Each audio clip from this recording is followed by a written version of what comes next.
I used to think betrayal would come with a big warning sign. Like dramatic music in the background.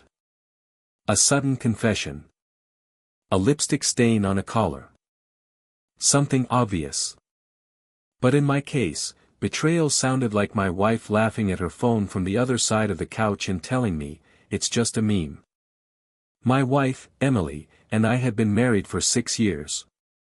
We weren't perfect, but I thought we were solid. I worked as a project manager for a construction company. Long hours, decent money, stressful deadlines. Emily worked part-time at a boutique downtown, mostly because she said full-time work made her feel trapped. I didn't mind. I made enough to support us.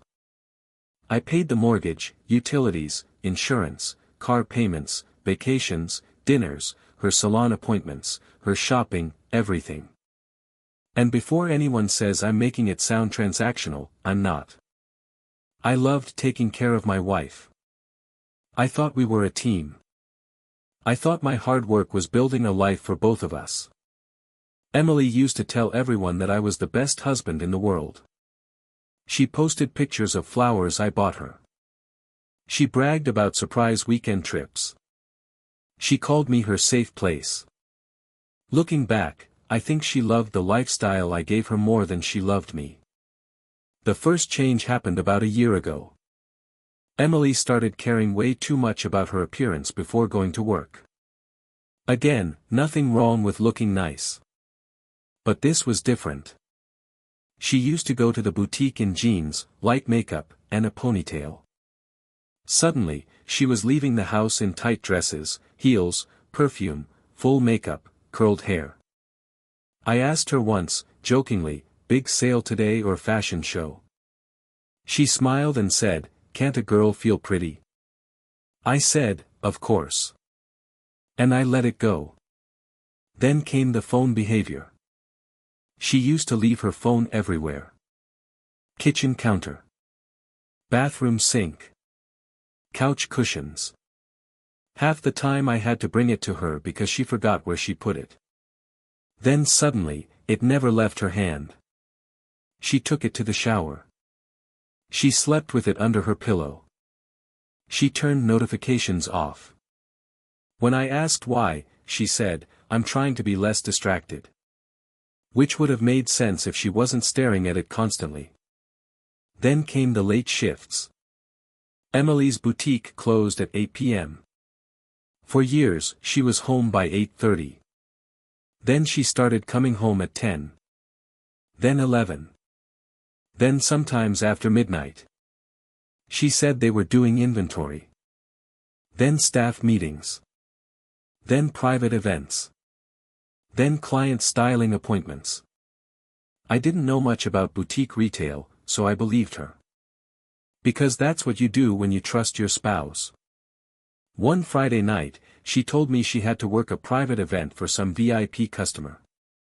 I made dinner and left a plate for her. At 11:40 p.m., she came home glowing. Not tired. Not stressed. Glowing. Her cheeks were flushed. Her hair was messy in a way that did not look like a long shift. She smelled like wine and a cologne I didn't recognize. I asked, how was the event? She kicked off her heels and said, exhausting. I looked at her. You seem happy. She laughed. Am I not allowed to be happy? I said, that's not what I meant. She walked past me and said, please don't start a fight. I'm tired. That sentence became her shield. Don't start a fight. Any question was a fight. Any concern was insecurity. Any observation was an accusation. If I asked why she was late, I was controlling. If I asked who she was texting, I was paranoid. If I asked why she suddenly smelled like another man's cologne, I was projecting. I had never cheated on anyone in my life. But she loved that word. Projecting. About 3 months into this, her best friend, Lauren, started acting weird around me. Lauren and Emily had been friends since college. She was basically part of our marriage, whether I liked it or not. She was at our house constantly. Wine nights. Pool days. Birthday dinners. Girls' trips. Lauren had always been friendly to me, but suddenly she couldn't look me in the eye. When I entered a room, she got quiet. When I asked normal questions, she gave short answers. One night, we had a small barbecue at our house. Emily was inside with Lauren, and I was outside by the grill. The kitchen window was cracked open. I wasn't trying to listen, but I heard Lauren say, "You need to be careful." Emily replied, "I am careful." Lauren said, "No, you're not. He's going to find out." My stomach dropped. Then the sliding door opened, and they both came outside smiling like nothing had happened. I stared at Emily across the patio. She lifted her wine glass and winked at me. I wanted to believe there was another explanation. Maybe money. Maybe a surprise party. Maybe family drama. Anything other than the obvious. That night, after everyone left, I asked Emily, "What did Lauren mean when she said I was going to find out?" Emily's face changed for half a second. Then she frowned. "You were listening to our private conversation?" The window was open. "That's creepy." I heard my name. She crossed her arms. "You're becoming really suspicious lately." I said, "Because you're acting suspicious." She laughed, but there was no humor in it. "Wow. So now I can't have private conversations with my best friend?" "That's not what I said." "It's what you meant."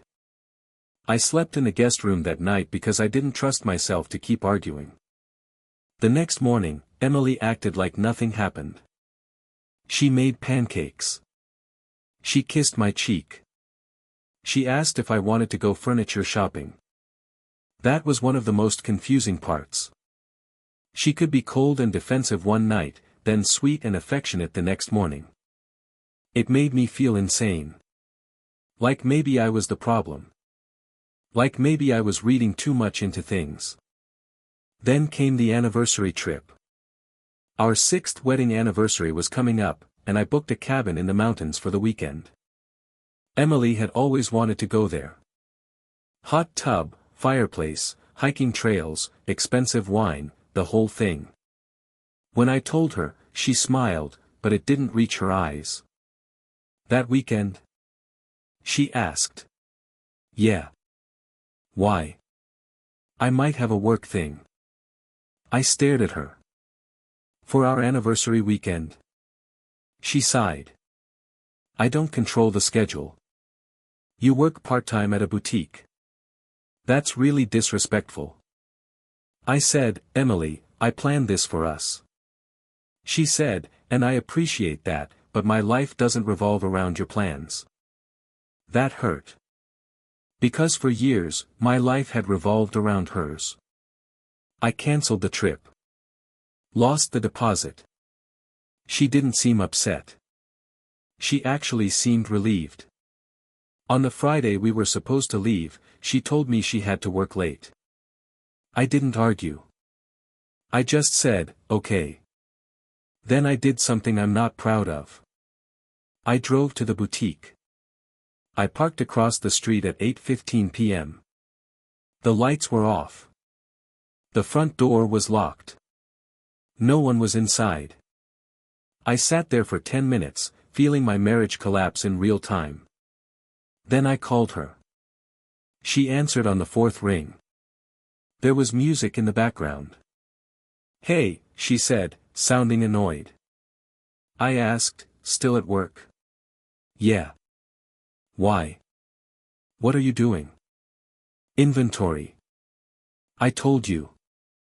I looked at the dark store. "Is anyone else there?" She snapped, "Why are you interrogating me?" I said, "Just asking." She said, "I have to go," and hung up. I drove home. I didn't confront her when she came back at 1:20 a.m. I pretended to be asleep. She slipped into bed quietly. Then her phone lit up on the nightstand.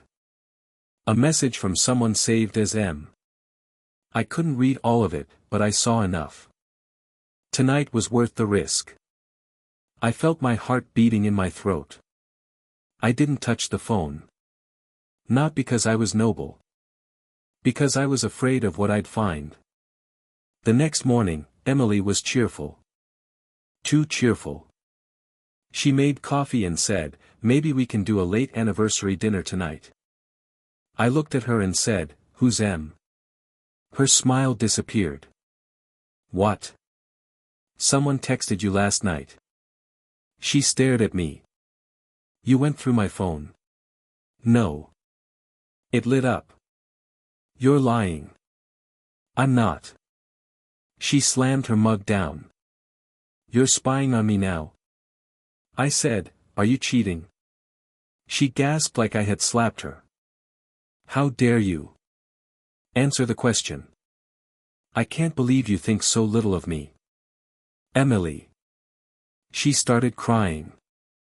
Not quiet tears. Big, dramatic, shaking tears. She said, "I give you everything, and this is what you think of me?" I almost laughed. She gave me everything. I paid for the house she lived in. The car she drove. The vacations she posted online. The clothes she wore to meet whoever M was. But instead of saying that, I apologized. Yes. I apologized. Because I was still trying to save something that she was already burning down. 2 weeks later, Lauren accidentally sent me the truth. It was a Tuesday afternoon. I was at work, reviewing invoices, when my phone buzzed. A text from Lauren. It was a screenshot of a conversation between her and Emily. At first, I assumed it was meant for me. Then I realized it wasn't. Lauren had sent it to the wrong person. The screenshot showed Emily texting Lauren. "I can't keep doing this. Mark wants me to leave him, but I don't want to lose the house." Lauren replied. "Then stop seeing Mark." Emily. "I tried. But I'm in love with him. It's different with him. He makes me feel alive." Lauren. "And your husband?" Emily. "He's safe. He'll never leave unless he has proof." I read that line at least 20 times. He's safe. He'll never leave unless he has proof. Then another message came in from Lauren. "Oh my God. Please delete that. I'm so sorry." I didn't respond. My hands were shaking so badly I had to put the phone down. A minute later, Lauren called. I didn't answer. Then Emily called. I didn't answer. Then Emily texted. "Can we talk before you overreact?" Overreact. That word did something to me. It snapped the last thread. I left work early and went home. Emily was already there. She must have rushed back. She was standing in the kitchen, still in her work dress, arms crossed, trying to look angry instead of scared. "We need to talk," she said. I replied, "No, you need to talk. I need to listen." She sighed. "It's not what it looks like." I laughed. I couldn't help it. "Your boyfriend wants you to leave me, but you don't want to lose the house. Which part am I misunderstanding?" Her face went pale. She said, "Lauren had no right to send that." I said, "That's your defense." "She betrayed my trust." I stared at her. "You cheated on your husband, and you're mad your friend betrayed your trust?" She started crying again. "I didn't mean for this to happen." "How long?" She wiped her face. "Please don't make me say it." "How long?" She whispered, 8 months. 8 months. While I was paying bills. Planning trips. Making dinner. Asking what was wrong. Being called paranoid. 8 months. Who is Mark? She looked down. A customer.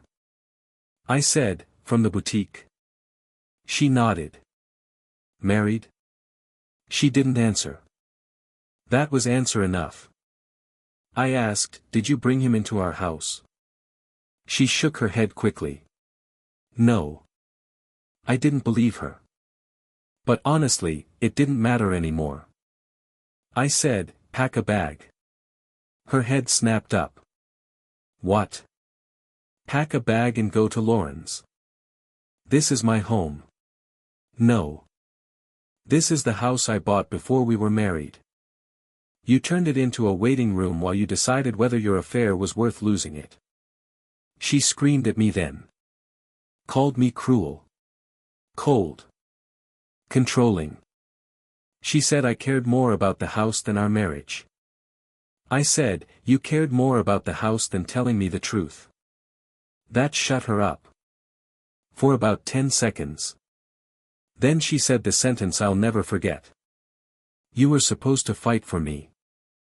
I looked at her. I did. For 8 months. I just didn't know I was fighting another man. She left that night. Not quietly. She packed 3 bags while sobbing loudly enough for the neighbors to hear. She called her sister and told her I was throwing her out over a misunderstanding. A misunderstanding. Her favorite word changed fast. Over the next week, the story spread. Emily told people we were separating because I was emotionally unavailable. Then because I was controlling. Then because I had anger issues. The affair somehow became a symptom of my failures as a husband. She didn't deny it anymore. She reframed it. I was lonely. He never listened. I felt invisible. He pushed me away. People believed her. Some of them, at least. Because Emily was charming. And I was tired. Tired people don't perform innocence very well. I didn't post anything online. I didn't call her names. I didn't expose her messages. I just hired a lawyer. That was when Emily realized this was real. She came to the house 2 weeks later. I had changed the locks legally after confirming with my attorney, since the house was mine and she had moved out voluntarily. Her mail was still being forwarded, and her belongings were arranged for pickup. She stood on the porch looking smaller than I remembered. Can I come in? She asked. No. Her eyes filled with tears. I made a mistake. I said, you made thousands of choices. She flinched. I ended it with Mark. Good for his wife. She looked away. So yes, he was married. She said, I want to fix us. I asked, why? Because I love you. No. Why now? She didn't answer. So I answered for her. Because Mark didn't leave his wife. Her silence confirmed it. I almost felt embarrassed for her. She had risked our marriage for a man who saw her as entertainment. Not a future. Not a partner. A fantasy. A side story. And now she wanted to return to the safe husband. The house. The bills paid. The steady life. I said, you don't miss me. You miss what I provided. She shook her head. That's not true. I said, name one thing you miss about me that has nothing to do with comfort. She opened her mouth. Closed it. Cried harder. I nodded. That's what I thought. The divorce process was ugly, but not dramatic in the way she wanted. She tried to claim I had been financially controlling because I paid for most things. My lawyer asked for proof that she had ever been denied access to money. There was none. She had her own account. Her own income. A credit card I paid every month. She tried to claim I abandoned the marriage. My lawyer submitted the screenshot from Lauren. That changed the tone quickly. Emily eventually stopped fighting for more than she was entitled to. I think she realized that dragging things out meant more of the truth would come out. Lauren messaged me once. A long apology. She said she had known for months but didn't know how to tell me. She said sending the screenshot was an accident, but maybe part of her wanted me to know. I believed that. I didn't forgive her exactly, but I appreciated that the truth got to me. Even accidentally. Mark's wife found out too. Not from me. Apparently, Emily tried to contact Mark after he cut her off, and his wife saw the messages. From what I heard, his divorce became much worse than mine. I don't feel bad for him. A few months after the divorce was finalized, Emily sent me a final email. The subject line was, "I'm sorry." I almost deleted it. But I read it. She wrote that she had been selfish. That she confused excitement with love. That she resented me for being stable because stability felt boring. That she hated herself for how badly she treated me. That she knew she didn't deserve another chance. For the first time, it actually sounded honest. I didn't reply. Not because I wanted to punish her. Because there was nothing left to say. I sold the house 6 months later. Not because she ruined it. Because I realized I had built that life around someone else's happiness, and I needed to build something around my own. I moved into a smaller place closer to work. No giant mortgage. No walk-in closet full of clothes I didn't buy for myself. No wine glasses in the sink after girls' nights. No wife laughing at her phone and calling it a meme. Just quiet. At first, quiet felt lonely. Then it started feeling peaceful. I bought a new couch. A ridiculously comfortable one. I started cooking food I liked. I reconnected with friends I had neglected because Emily didn't enjoy hanging out with them. I went to the gym. Not as revenge. Not for a glow-up. Just because my body had carried stress for so long that it needed somewhere to put it down. The biggest lesson I learned is this. When someone cheats, the physical betrayal is only part of it. The real damage is the rewriting of reality. They make you doubt your instincts. They punish you for noticing changes. They call you insecure for responding to disrespect. They turn your pain into their excuse. And if you're not careful, you start apologizing for being hurt. I did that for months.